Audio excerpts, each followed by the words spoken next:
अदब की खूबसूरती यह है कि वो जिंदगी की बहुत बड़ी सच्चाइयों को बाज़ औक़ात बहुत छोटी चीज़ों में समो देता है। कभी एक लफ्ज़, कभी एक खामोशी, कभी एक मामूली सा वाक़या और कभी एक लिबास तक इंसान के बातिन, उसकी महरूमी, उसकी ख्वाहिश और उसके पूरे तर्ज ज़िंदगी की अलामत बन जाता है। बड़े अफसाने अक्सर वही होते हैं जो बज़ाहिर हल्की सी दस्तक देते हैं, मगर अंदर जाकर दिल के बहुत गहरे हिस्से को छू लेते हैं। हमारा मानना है कि किताब जो है वो हम सफर है। किताब जो है जिंदगी की। बलूचिस्तान की अवामी दास्तानों में हानी और शह मुरीद गालिबन सबसे पुरानी तरह लोग किताबों से जुड़ जाएं। इल्म ये सन 1951 की बात है कि मैंने शायद अहमद दहलवी की ज़बानी उन यादों की दिलचस्प। मैं हूं आपका मेजबान आरिफ बाहली। अस्सलाम वालेकुम, नमस्कार, सत श्री अकाल, आदाब। दोस्तों साहिबों, मैं हूं आरिफ बाहलीम और आप देख रहे हैं बोलती किताबें, जिसमें हम उर्दू अफसाने और फिक्शन की बड़ी आवाज़ों को उनकी नुमाइंदा तख्लीक़ात के ज़रिए आपके सामने लाते हैं।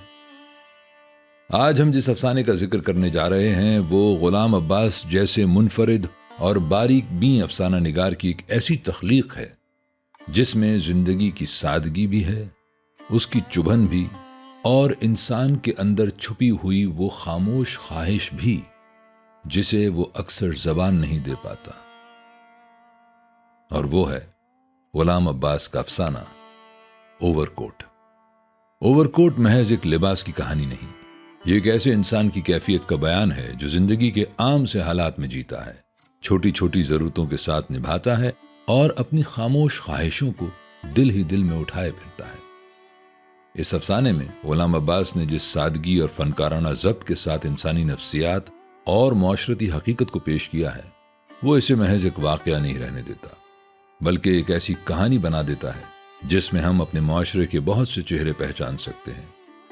आइए आज ग़ुलाम अब्बास के अफसाने ओवरकोट को सिर्फ एक किस्से के तौर पर नहीं, बल्कि इंसानी ख्वाहिश, खुददारी, खामोश महरूमी और ज़िंदगी के छोटे मगर गहरे दुखों के एक निहायत मौसर बयान के तौर पर समझने की कोशिश करते हैं।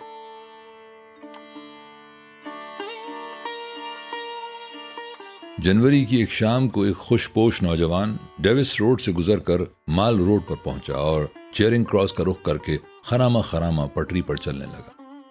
यह नौजवान अपनी तराश खराश से खासा फैशनेबल मालूम होता था। लंबी लंबी कलमें, चमकते हुए बाल, बारीक बारीक मूछें गोया सुरमे की सिलाई से बनाई गई हों। बादामी रंग का गरम ओवरकोट पहने हुए, जिसके काज में शरबती रंग के गुलाब का एक अधखिला फूल अटका हुआ। सर पर सब्ज फ्लैट हैट एक खास अंदाज से टेढ़ी रखी हुई, सफेद सिल्क का ग्लूबंद गले के गिर्द लिपटा हुआ, एक हाथ कोट की जेब में, दूसरे में बैत की एक छोटी छड़ी पकड़े हुए, जिसे कभी कभी मजे में आके घुमाने लगता था। ये हफ्ते की शाम थी, भरपूर जाड़े का जमाना। सर्द और तुंद हवा किसी तेज धार की तरह जिस्म पर आके लगती थी, मगर इस नौजवान पर उसका कुछ असर मालूम नहीं होता था और लोग खुद को गर्म करने के लिए तेज कदम उठा रहे थे, मगर इसे इसकी जरूरत न थी। जैसे इस कड़ाके जाड़े में, इस टहलने में उसे बड़ा मजा आ रहा हो।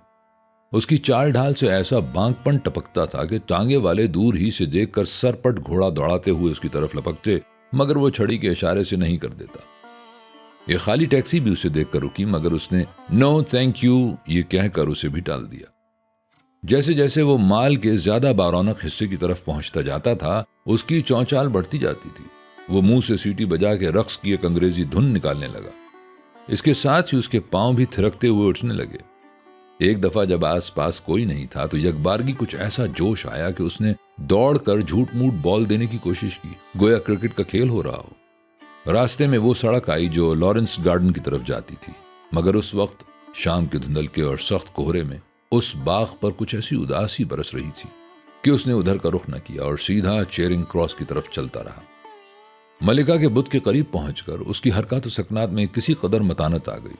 उसने अपना रुमाल निकाला, जिसे जेब में रखने की बजाय उसने कोट की बाईं आस्तीन में उड़स रखा था, और हल्के हल्के चेहरे पर फेरा ताकि कुछ गर्द जम गई हो तो उतर जाए। पास घास के एक टुकड़े पर कुछ अंग्रेज बच्चे बड़ी सी गेंद से खेल रहे थे। वो रुक गया और बड़ी दिलचस्पी से उनका खेल देखने लगा। बच्चे कुछ देर तक तो उसकी परवाह किए बगैर खेल में मसरूफ रहे, मगर जब वो बराबर ट्रके ही चला गया तो वो रफ्ता रफ्ता शर्माने लगे और फिर अचानक गेंद संभाल कर हंसते हुए एक दूसरे के पीछे भागते हुए घास के उस टुकड़े ही से चले गए। नौजवान की नजर सीमेंट की एक खाली बेंच पर पड़ी और वो उस पर आकर बैठ गया। उस वक्त शाम के अंधेरे के साथ साथ सर्दी और भी बढ़ती जा रही थी। उसकी ये शिद्दत नाखुशगवार न थी बल्कि लज्जत परस्ती की तरगीब देती थी। शहर के ऐश पसंद तबके का तो कहना ही क्या, वो तो इस सर्दी में ज्यादा ही खेल खेलता है। तन्हाई में बसर करने वाले भी इस सर्दी से वरगलाए जाते हैं और वो अपने अपने कोनों खुदरों से निकलकर महफिलों और मजमों में जाने की सोचने लगते हैं ताकि जिस्मों का कुर्ब हासिल हो। हुसूल लज्जत की यही जुस्तजू लोगों को माल पर खींच लाई थी और वो हस्ब तौफीक रेस्तोरानों, कॉफी हाउसों, रक्स गाहों, सिनेमाओं और तफरी के दूसरे मकामों पर महजूज हो रहे थे। माल रोड पर मोटरों, तांगों और बाइसिकलों का तांता बंधा हुआ तो था ही, पटरी पर चलने वालों की भी कसरत थी। इलावा अजी सड़क की दो रोया दुकानों में खरीदो फरोख्त का बाजार भी गर्म था। जिन कम नसीबों को न तफरी तबा की इस्तिताअत थी न खरीदो फरोख्त की, वो दूर ही से खड़े खड़े उन तफरीगाहों और दुकानों की रंगारंग रोशनियों से जी बहला रहे थे। नौजवान सीमेंट की बेंच पर बैठा अपने सामने से गुजरते हुए जनो मर्द को गौर से देख रहा था। उसकी नजर उनके चेहरों से कहीं ज्यादा उनके लिबास पर पड़ती थी। उनमें हर वजह और हर कमाश के लोग थे। बड़े बड़े ताजिर, सरकारी अफसर, लीडर, फनकार, कॉलेजों के तलबा और तालिबात, नर्सें, अखबारों के नुमाइंदे, दफ्तरों के बाबू। ज्यादातर लोग ओवरकोट पहने हुए थे, हर किस्म के ओवरकोट, कराकुली के बेशकीमत ओवरकोट से लेकर खाली पट्टी के पुराने फौजी ओवरकोट तक, जिसे नीलाम में खरीदा गया था। नौजवान का अपना ओवरकोट था तो खासा पुराना, मगर उसका कपड़ा खूब बढ़िया था। फिर वो सिला हुआ भी किसी माहिर दर्जी का था। उसको देखने से मालूम होता था कि उसकी बहुत देखभाल की जाती है। कॉलर खूब जमा हुआ था, बाहों की क्रीज बड़ी नुमाया, सिलवट कहीं नाम को नहीं, बटन सींग के बड़े बड़े चमकते हुए। नौजवान उसमें बहुत मगन मालूम होता था। एक लड़का पान, बीड़ी, सिगरेट का संदूकचा गले में डाले सामने से गुजरा। नौजवान ने आवाज दी, पान वाला। जनाब। 10 का चेंज है? है तो नहीं, ला दूंगा। क्या लेंगे आप? नोट लेके भाग गया तो? अजी वाह, कोई चोर उचक्का हूं जो भाग जाऊंगा? एतबार ना हो तो मेरे साथ चलिए। लेंगे क्या आप? नहीं, हम खुद चेंज लाएगा। लो ये कन्नी निकल आई, एक सिगरेट दे दो और चले जाओ। लड़के के जाने के बाद मजे मजे से सिगरेट के कश लगाने लगा। वो वैसे ही बहुत खुश नजर आता था। सिगरेट के धुएं ने उस पर सुरूर की कैफियत तारी कर दी। एक छोटी सी सफेद रंग की बिल्ली सर्दी में ठिठुरती हुई बेंच के नीचे उसके कदमों में आकर मियाऊं मियाऊं करने लगी। उसने पुचकारा तो उछलकर बेंच पर आ चढ़ी। उसने प्यार से उसकी पीठ पर हाथ फेरा और कहा, पुअर लिटिल सोल। इसके बाद वो बेंच से उठ खड़ा हुआ और सड़क को पार करके उस तरफ चला जिधर सिनेमा की रंग बिरंगी रोशनियां झिलमिला रही थी। तमाशा शुरू हो चुका था। बरामदे में भीड़ न थी, सिर्फ चंद लोग थे जो आने वाली फिल्मों की तस्वीरों का जायजा ले रहे थे। ये तस्वीरें छोटे बड़े कई बोर्डों पर चिस्पा थीं। उनमें कहानी के चीदा चीदा मनाजिर दिखाए गए थे। 3 नौजवान एंग्लो इंडियन लड़कियां इन तस्वीरों को ज़ौक़ व शौक से देख रही थीं, एक खास शान इस्तग़ना के साथ, मगर सिन्फ़ नाज़ुक का पूरा एहतराम मलहूज़ रखते हुए। वो भी उनके साथ साथ मगर मुनासिब फासले से उन तस्वीरों को देखता रहा। लड़कियां आपस में हंसी मजाक की बातें भी करती जाती थीं और फिल्म पर रायजनी भी। इतने में एक लड़की ने, जो अपनी साथ वालियों से ज्यादा हसीन भी थी और शोख भी, दूसरी लड़की के कान में कुछ कहा, जिसे सुनकर उसने कहकहा लगाया और फिर वो तीनों हंसती हुई बाहर निकल गईं। नौजवान ने इसका कुछ असर कबूल न किया और थोड़ी देर के बाद वो खुद भी सिनेमा की इमारत से बाहर निकल आया। अब 7 बज चुके थे और वो माल की पटरी पर फिर पहले की तरह मटर गश्त करता हुआ चला जा रहा था। एक रेस्तोरां में ऑर्केस्ट्रा बज रहा था। अंदर से कहीं ज्यादा बाहर लोगों का हुजूम था। उनमें ज्यादातर मोटरों के ड्राइवर, कोचवान, फल बेचने वाले जो अपना माल बेच के खाली टोकरे लिए खड़े थे, कुछ राहगीर जो चलते चलते ठहर गए थे, कुछ मजदूरी पेशा लोग थे और कुछ गदागर। ये अंदर वालों से कहीं ज्यादा गाने के रसिया मालूम होते थे, क्योंकि वो गुलगपाड़ा नहीं मचा रहे थे, बल्कि खामोशी से नगमा सुन रहे थे, हालांकि धुन और साज अजनबी थे। नौजवान पल भर के लिए वहां रुका और फिर आगे बढ़ गया। थोड़ी दूर चल के उसे अंग्रेजी मौसीकी की एक बड़ी सी दुकान नजर आई और वो बिला तकल्लुफ अंदर चला गया। हर तरफ शीशे की अलमारियों में तरह तरह के अंग्रेजी साज रखे हुए थे। एक लंबी मेज पर मगरबी मौसीकी की 2 वर्की किताबें चुनी थी। ये नए चलिंतर गाने थे, सरेवर खूबसूरत, रंगदार मगर धुने घटिया। एक छचलती हुई नजर उन पर डाली और फिर वहां से हट आया और साजों की तरफ मुतवज्जो हो गया। एक हिस्पानवी गिटार पर जो एक खूंटी से टंगी हुई थी, नाकिदाना नजर डाली और उसके साथ ही कीमत का जो टिकट लग रहा था उसे पढ़ा। उससे जरा हटकर एक बड़ा जर्मन पियानो रखा हुआ था। उसका कवर उठाकर उंगलियों से बाज पर्दों को टटोला और फिर कवर बंद कर दिया। पियानो की आवाज सुनकर दुकान का एक कारिंदा उसकी तरफ बढ़ा। गुड इवनिंग सर, कोई खिदमत? नहीं शुक्रिया। हाँ, इस महीने की ग्रामोफोन रिकॉर्डिंग की फहरिस्त दे दीजिए। फहरिस्त लेके ओवरकोट की जेब में डाली, दुकान से बाहर निकल आया और फिर चलना शुरू कर दिया। रास्ते में एक छोटा सा बुक स्टॉल पड़ा। नौजवान यहां भी रुका। कई ताजा रिसालों के वर्क उल्टे, रिसाला जहां से उठाता बड़ी एहतियात से वहीं रख देता। और आगे बढ़ा तो कालीनों की एक दुकान ने उसकी तवज्जो को जज्ब किया।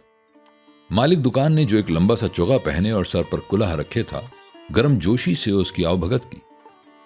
जरा ये ईरानी कालीन देखना चाहता हूं। उतारिए नहीं, यहीं से देख लूंगा। क्या कीमत है इसकी? 1432 रुपए है। नौजवान ने अपनी भवों को सुकेड़ा, जिसका मतलब यह था कि ओह इतनी। दुकानदार ने कहा, आप पसंद कर लीजिए, हम जितनी भी रियायत कर सकते हैं कर देंगे। शुक्रिया, लेकिन इस वक्त तो मैं सिर्फ एक नजर देखने आया हूं। शौक से देखिए, आप ही की दुकान है। वो 3 मिनट के बाद उस दुकान से भी निकल आया। उसके ओवरकोट के काज में शरबती रंग के गुलाब का जो अधखिला फूल लटका हुआ था, वो उस वक्त काज से कुछ ज्यादा बाहर निकल आया था।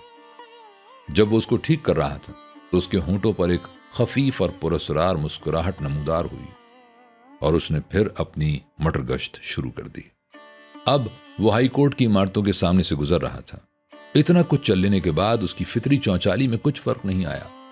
न थकान महसूस हुई थी, न उकताहट। यहां पटरी पर चलने वालों की टोलियां कुछ छट सी गई थीं और उनमें काफी फसल रहने लगा था। उसने अपनी बैत की छड़ी को एक उंगली पर घुमाने की कोशिश की, मगर कामयाबी न हुई और छड़ी जमीन पर गिर पड़ी। ओह सॉरी, यह कहकर वो जमीन पर झुका और छड़ी को उठा लिया। इस असना में एक नौजवान जोड़ा जो उसके पीछे पीछे चला आ रहा था, उसके पास से गुजरकर आगे निकल गया।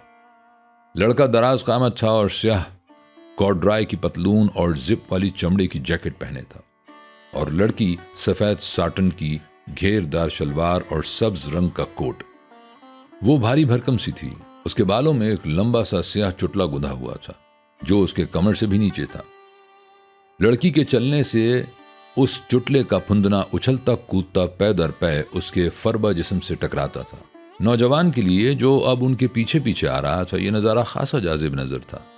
वो जोड़ा कुछ देर तक तो खामोश चलता रहा। उसके बाद लड़के ने कुछ कहा, जिसके जवाब में लड़की अचानक चमक कर बोली, हरगिज नहीं, हरगिज नहीं, हरगिज नहीं। सुनो, मेरा कहना मानो, लड़के ने नसीहत के अंदाज में कहा। डॉक्टर मेरा दोस्त है, किसी को कानो कान खबर ना होगी। नहीं नहीं नहीं, अरे मैं कहता हूं तुम्हें जरा तकलीफ ना होगी। लड़की ने कुछ जवाब न दिया। तुम्हारे बाप को कितना रंज होगा, जरा उनकी इज्जत का भी तो ख्याल करो। चुप रहो वरना मैं पागल हो जाऊंगी। नौजवान ने शाम से अब तक अपनी मटरगश्त के दौरान में जितनी इंसानी शक्लें देखी थीं, उनमें से किसी ने भी उसकी तवज्जो को अपनी तरफ मुनतिफ नहीं किया था। फिल हकीकत उनमें कोई जाजिबियत थी ही नहीं, या फिर वो अपने हाल में ऐसा मस्त था कि किसी दूसरे से उसको सरोकार ही ना था। मगर इस दिलचस्प जोड़े ने, जिसमें किसी अफसाने के किरदारों की सी अदा थी, जैसे यकबारगी उसके दिल को मोह लिया था और उसे हद दर्जा मुश्ताक बना दिया कि वो उनकी और भी बातें सुने और हो सके तो करीब से उनकी शक्लें भी देख ले। उस वक्त वो तीनों बड़े डाखाने के चौराहे के पास पहुंच गए थे। लड़का और लड़की पल भर को रुके और फिर सड़क पार करके मैक्लो रोड पर चल पड़े। नौजवान माल रोड पर ही ठहरा रहा। शायद वो समझता था कि फिल फौर उनके पीछे गया तो मुमकिन है उन्हें शुबा हो जाए कि उनका ताक़ुब किया जा रहा है, इसलिए उसे कुछ लम्हे रुक जाना चाहिए। जब वो लोग कोई 100 गज आगे निकल गए तो उसने लपक कर उनका पीछा करना चाहा, मगर अभी उसने आधी ही सड़क पार की होगी कि ईंटों से भरी हुई एक लारी पीछे से बगोले की तरह आई और उसे रौंदती हुई मैक्लो रोड की तरफ निकल गई। लारी के ड्राइवर ने नौजवान की चीख सुनकर पल भर के लिए गाड़ी की रफ्तार कम की। फिर वो समझ गया कि कोई लारी की लपेट में आ गया है और वो रात के अंधेरे से फायदा उठाते हुए लारी को ले भागा। 2-3 राहगीर जो उस हादसे को देख रहे थे शोर मचाने लगे कि नंबर देखो, नंबर देखो, मगर लारी हवा हो चुकी थी। इतने में कई और लोग भी जमा हो गए। ट्रैफिक का एक इंस्पेक्टर जो मोटरसाइकिल पर जा रहा था रुक गया। नौजवान की दोनों टांगें बिल्कुल कुचली गई थी। बहुत सा खून निकल चुका था और वो सिसक रहा था। फौरन एक कार को रोका गया और उसे जैसे तैसे उसमें डालकर बड़े अस्पताल रवाना कर दिया गया। जिस वक्त वह अस्पताल पहुंचा तो उसमें अभी रमक भर जान बाकी थी। उस अस्पताल के शोबा हादसात में असिस्टेंट सर्जन मिस्टर खान और 2 नौउम्र नर्सें मिस शहनाज और मिस गिल ड्यूटी पर थी। जिस वक्त उसे स्ट्रेचर पर डाल के ऑपरेशन रूम में ले जाया जा रहा था तो उन नर्सों की नजर उस पर पड़ी। उसका बादामी रंग का ओवरकोट अभी तक उसके जिस्म पर था और सफेद सिल्क का मफलर गले में लिपटा हुआ था। उसके कपड़ों पर जा बजा खून के बड़े बड़े धब्बे थे। किसी ने अजराहे दर्दमंदी उसकी सब्ज फ्लैट हैट उठा के उसके सीने पर रख दी थी ताकि कोई उड़ा न ले जाए। शहनाज ने गिल से कहा, किसी भले घर का मालूम होता है बेचारा।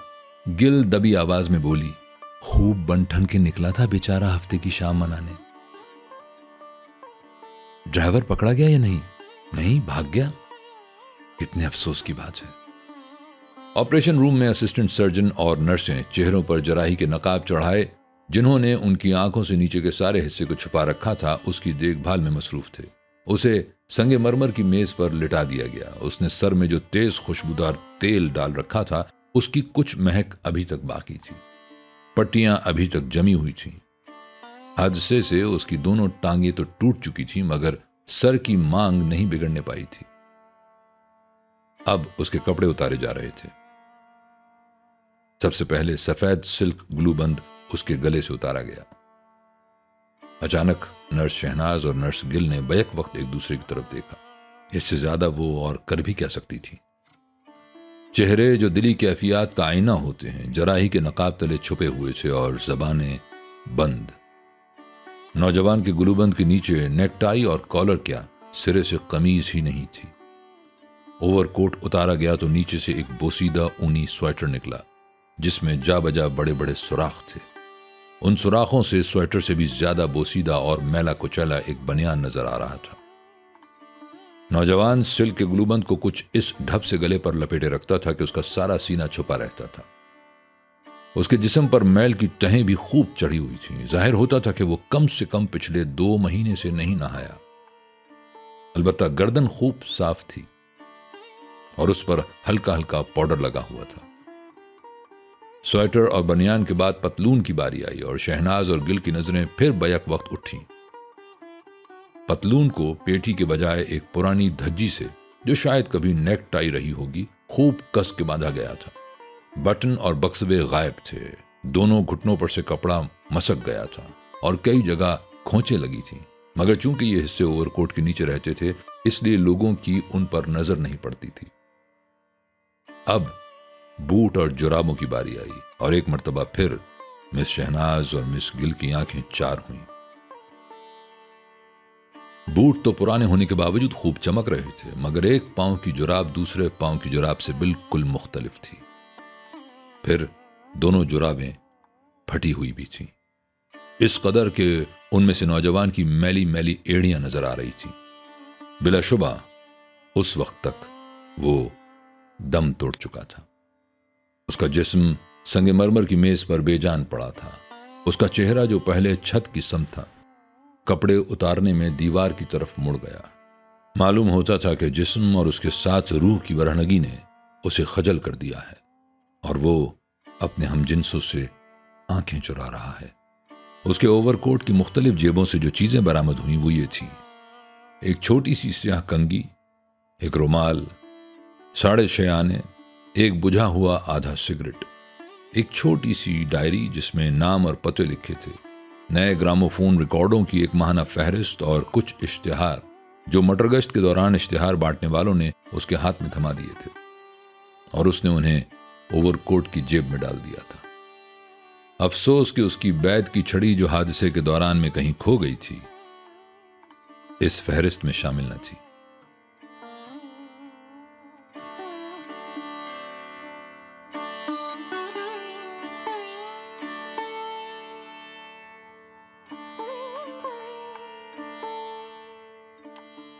दोस्तों साहिबो, ओवरकोट महज एक अफसाना नहीं, ये जिंदगी की उन छोटी छोटी कमियों और ख्वाहिशों की कहानी है जो बज़ाहिर मामूली नजर आती हैं, मगर इंसान के अंदर बहुत गहरा असर रखती हैं।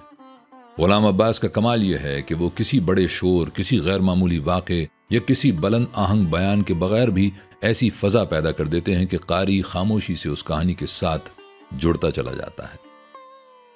इस अफसाने की असल खूबसूरती शायद यही है कि यह हमें बताता है कि इंसान की ज़िंदगी सिर्फ बड़े सानेहों से नहीं बनती, बल्कि कई बार वो छोटी महरूमियां, अधूरी ख्वाहिशें और खामोश हसरतें ही उसके वजूद का असल बोझ बन जाती हैं। गुलाम अब्बास ने इस कैफियत को निहायत सादगी, नफासत और सच्चे इंसानी एहसास के साथ पेश किया है।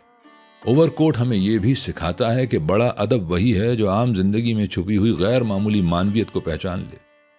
एक मामूली सी चीज को भी अगर बड़ा अदीब छू ले तो वो महज चीज नहीं रहती, इंसान की पूरी दाखिली दुनिया का इस्तारा बन जाती है। अगर आपको ये पेशकश पसंद आई हो तो चैनल को जरूर सब्सक्राइब कीजिए, वीडियो को लाइक और शेयर कीजिए और कमेंट में बताइए कि अगली नशिस्त में आप किस बड़े अफसाना निगार और किस नुमाइंदा अफसाने को सुनना चाहते हैं। मैं हूं आरिफ बा हलीम और आप देख रहे थे बोलती किताबें। सलामत रहें।